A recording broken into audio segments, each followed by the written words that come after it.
Hello, everyone, and welcome to the Resonance Container Podcast. I'm your host, Callie Johnson. I want to thank you all for being here with me. I am a writer and embodiment coach.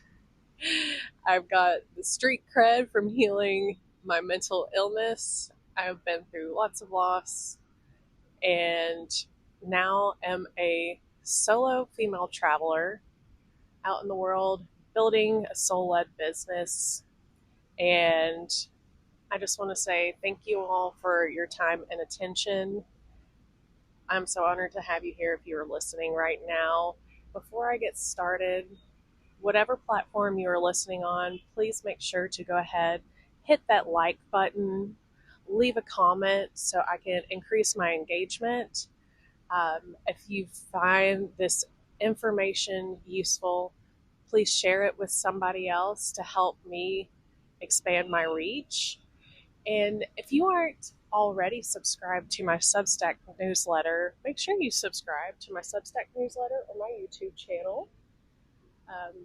This is a completely listener, reader supported podcast and publication. So if you all are interested in supporting my work further, I highly would appreciate you looking into my $7 a month tier for my paid content on Substack.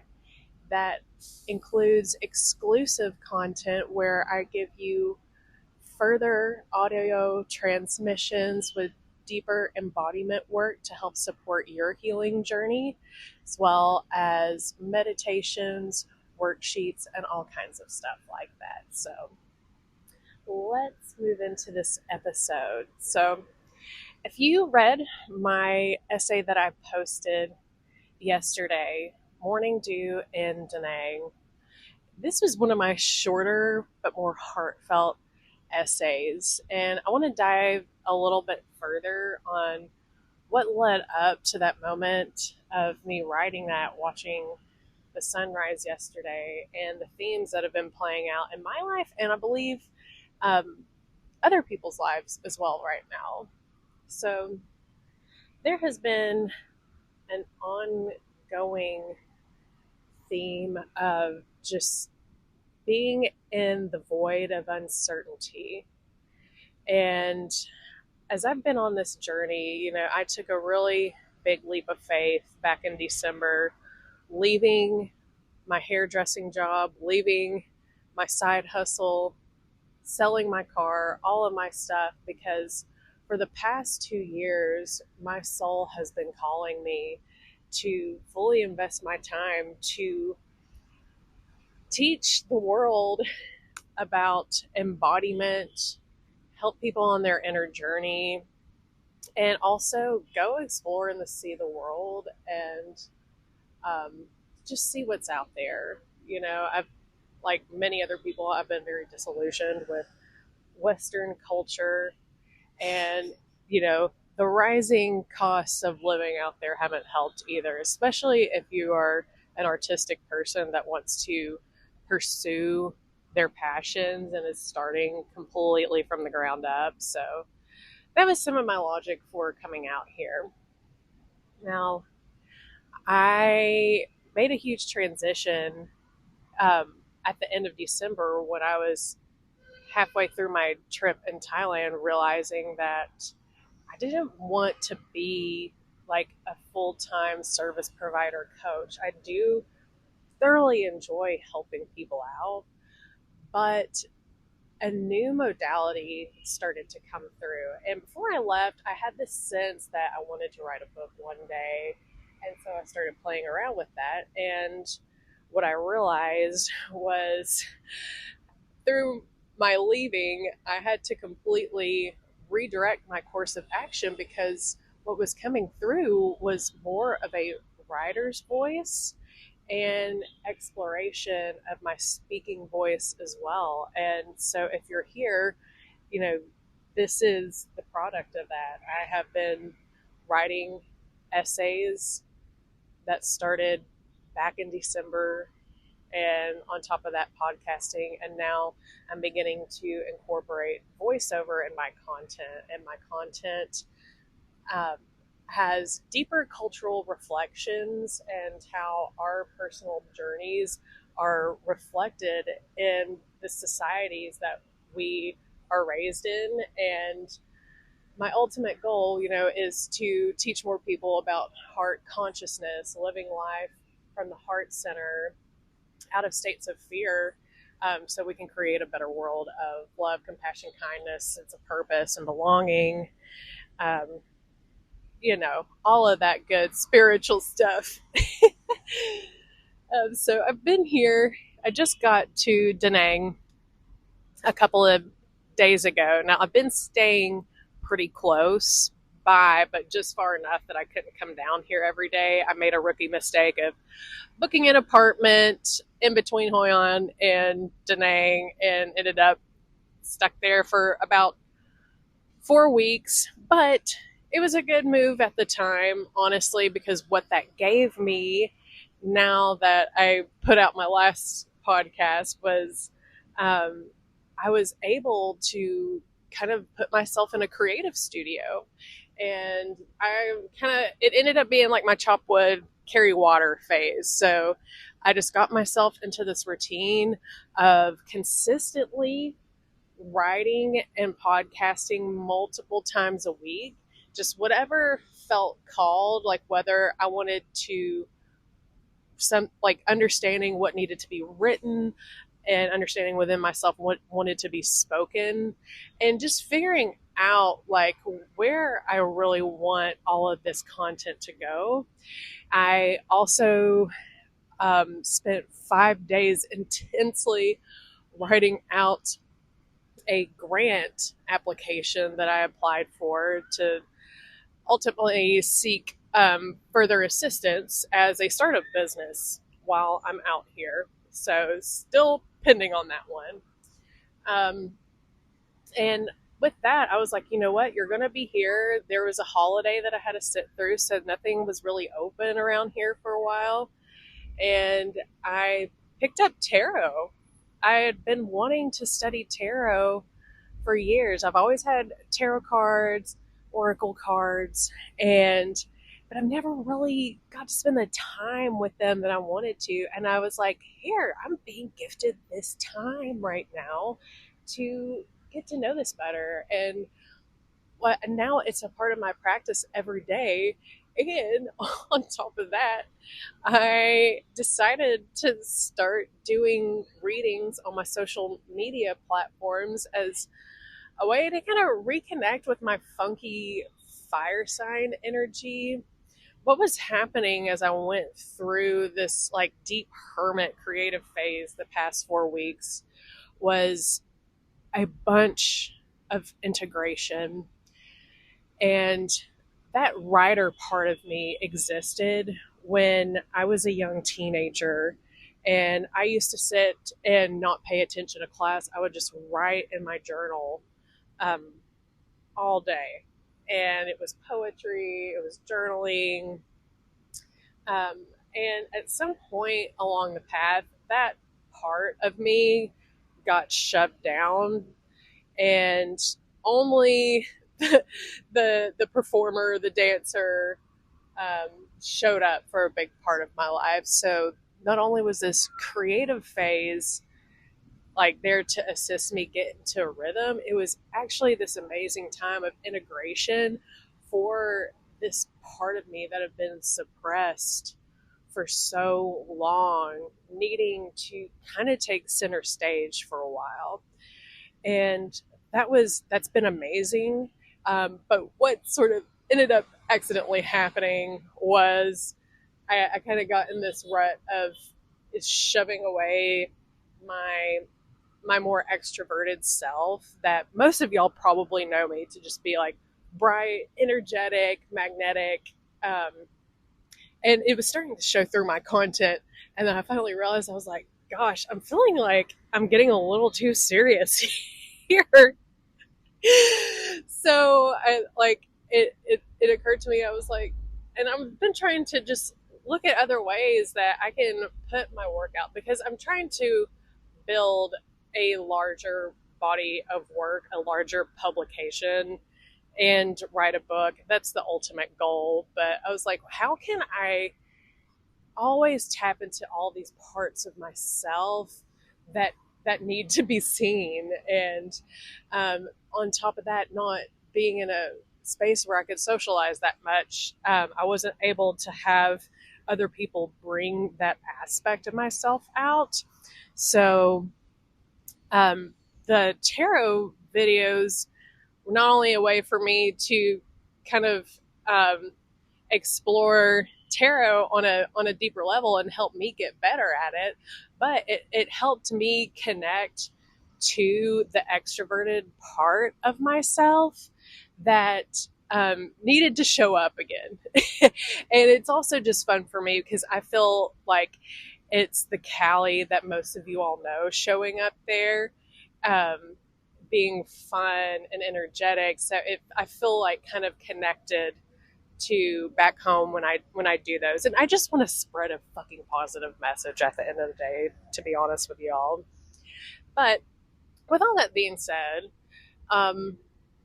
the past week since I got here, I've been wanting to be in Da Nang for weeks now, and I just absolutely love it here. But, with everything that I'm building right now, there is this level of uncertainty waiting to hear back from the grant, uncertainty of if all this stuff that I'm dreaming and desiring of to build and create for myself, like, is this all going to come to fruition? Because at some point, it may or may not work. And I had this moment 2 nights ago where I found myself, like, I had a good creative day and I kind of started interacting with people. And when I decided to go for a walk in the evening and sat down and we're watching some folks play like some night volleyball on the beach, and my heart was just like, fuck, like, I want to make a life here. Like, I really felt that desire that I want to be here for a while. Like, this is like kind of my spot right now. And it provides me with all the things that I enjoy: a beach, mountains, a city with cheap food, and a bunch of access to people from all around the world. The locals are so wonderful here, and I feel welcome. And, the cost of living is still so cheap. It's going up because they have not had enough infrastructure to support, like, all like that. The secret got out about this place, and so a million people are coming here to stay for 1 to 3 months at a time. And I just sat there watching the ocean, and I just got this like grief of like, what if this is not meant to work out? Like, this is where I want to fucking be. And it just cracked something open in me. And I felt like my mind starting to go off again, like the what ifs. Like, I have this need to like control the outcome. That's like my Kabbalah tikkun. And one of them is like the need to control the outcome. And that makes it really hard for people that are into manifestation, because that's one of the big rules, like, let go. Be okay with not knowing how you're going to get there. And I was like, fuck this shit. And I hated how I was feeling. And I was like, you know what? I'm going to allow myself to just sit here and say, why me, for a minute, And I was like, I'm going to give myself permission to freak out. And I did. And I did the rest of the night. And I was just like, let that part of myself that needed to panic. And I felt awful the rest of the night. Well, the next morning, I woke up, and, other side note too, like I felt this sense of like, you know what? Before I went on my spiritual journey and my healing path, like life just seemed so much easier. Like I used to be so free spirited and things just used to happen so much easier. I used to not worry about money as much. And like, what happened? Like, is there something wrong with me being on this spiritual journey that's made me need to have more control over things? I just couldn't figure out. And I was like, screw this. Maybe it is all bullshit. I don't know. And so the next morning when I woke up at about 4:30 in the morning, which this wasn't a time adjustment problem. I just ended up waking up that early for some reason. And I realized, I was like, girl, like, you're staying in walking distance across the beach right now. What a fucking blessing is that? Maybe, you know, this is a call to get your ass to the beach, watch the sunrise, meditate, and just give yourself permission to go ground into the sand, ground into the earth, and let go of whatever the shit is that's got a hold of me right now. And when I felt this call that I needed to listen to the dead for this too. For some reason, it was calling to me. So I put like my Bertha kimono on and grabbed my speaker, which normally I don't really do that if I'm going outside. I usually just enjoy the sounds of nature, and got out to the beach at about 5:45 in the morning, and there was already so many people that were in the water swimming out here exercising already. It was so awesome to see healthy people. But I posted up and laid my tapestry out, and I sat there and got into the meditative state for a while. And when I opened my eyes, it was crazy because it was real cloudy. It's been rainy and gloomy for about 2 weeks out here. And I look over, and the Lady Buddha statue just looked like she was floating in the midst of the mountains on the peninsula over to my left. And it was a little cool, like eerie. And then when I looked straight forward, I just saw like this giant cloud with this tiny little hole of orange coming through from where the sun was coming up. And I was like, oh, this is the moment. And so I got my speaker set up, and I put the song Morning Dew on, and it couldn't have been like a better moment of like the song climaxing as this orange dot just kept growing and breaking through this cloud. But the amazing thing was like that it never fully came through, but I could see the sun's rays coming up for the top of it, and it created this gorgeous gold foil lining. And I just had this feeling of reconnection back to source. And it was like, the message was like, just because you can't see doesn't mean that it's not there. And it just reconnected me back to the thought that I need to just let go. Just because I haven't seen the immediate results of what it is that I'm trying to accomplish right now and what I'm trying to manifest doesn't mean that things aren't in the works right now. And it also just kind of helped me reestablish my 10-minute denouncing of my my spirituality from the night before.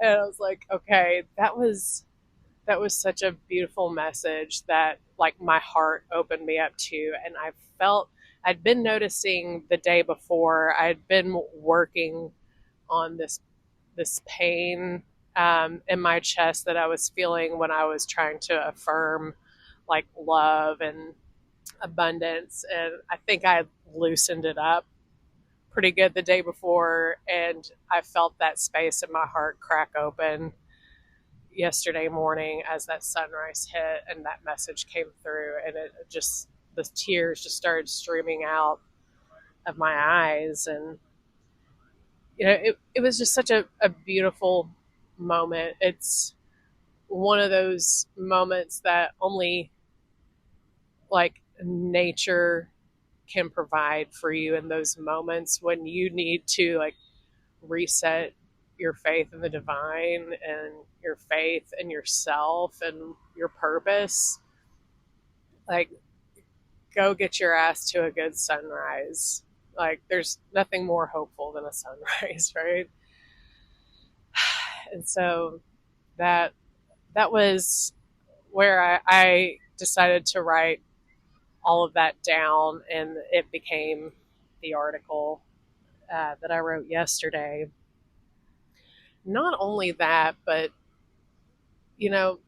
I continued to receive messages throughout the day yesterday.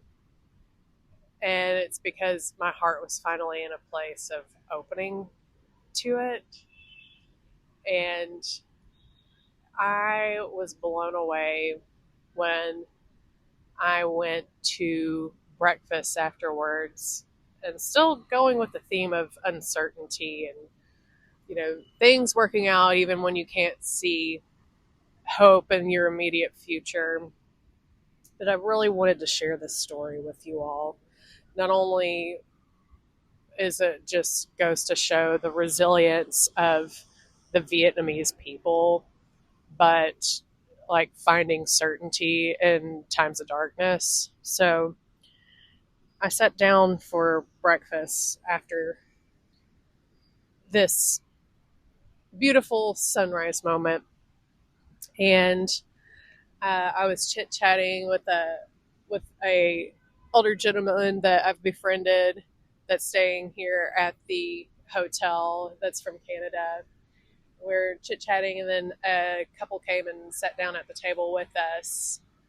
And Trent and Larry, Ian's my friend from Canada, and we get to talking. We're just exploring each other's lives, and they are from Vegas, and Trent, she is Vietnamese, spent most of her life in the U.S., and she proceeded to tell me her story of how in 1975, when she was 12 years old, her family, after she had a younger sibling that was killed at 10 years old in the war, and they decided to flee Vietnam as a family. There was parents, I think some other siblings.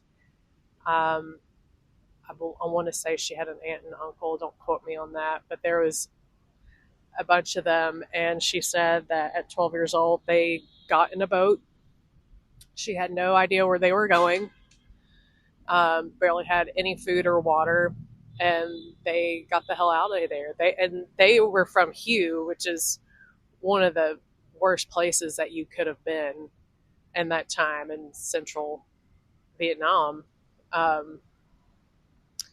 And she was like, we didn't know if we were going to make it anywhere. Like the motor was like didn't work, and but they just had to take the leap of faith and get out of a bad situation. And she said, then finally, I don't remember how many days she said it was, but a giant ship finally sailed by, and it was a U.S. ship, and they were rescued out of the waters.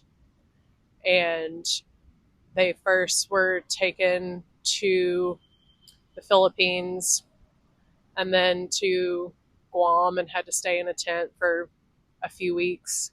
And then they relocated to the U.S., where they were refugees in Arkansas. And she didn't go back to Vietnam until, I want to say 2010 was the first time she ever came back to Vietnam after escaping the war.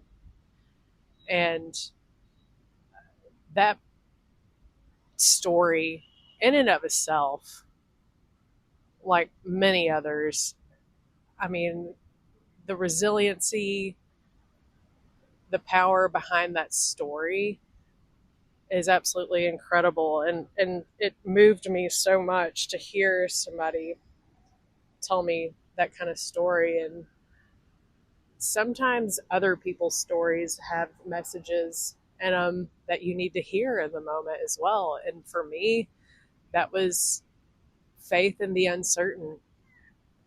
You know, their family jumped ship with no guarantees for survival. But at the end of the day, you know, all of them together and having to put their faith in something else, it ended up working out. And that was an even more powerful message that came through for me yesterday. And so, you know, one, I'll say that's why it's so important to listen to other people's stories, because you never know what kind of message you're going to receive from it that's going to impact your life. And on top of that, you know, it really, as I'm sitting here talking to you all right now, my entire nervous system, my entire pivoting of my outlook is completely different than it was 2 days ago. Does that mean everything's fixed right now? No. But my state of being has completely shifted. And I understand that now that my need to control things is sort of a trauma response from what I went through in my late 20s. And, you know, if I don't take control of things, everything will fall apart, because that's, you know, that was my brain's way of protecting itself back then. But now it's like, okay, how do I integrate both?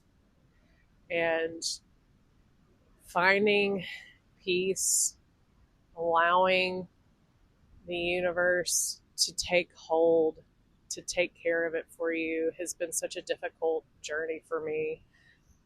And I've had to reconnect with my hippie chick self and that more passionate, fiery girl that was a lot more carefree, in order to find and restore my faith in the uncertainty. And it was amazing to have messages coming through nature, through the sun, through someone's story. When we're open to receive this guidance, even if it's through tarot, you know, you have to be open to the messages that are telling you that everything's going to be okay.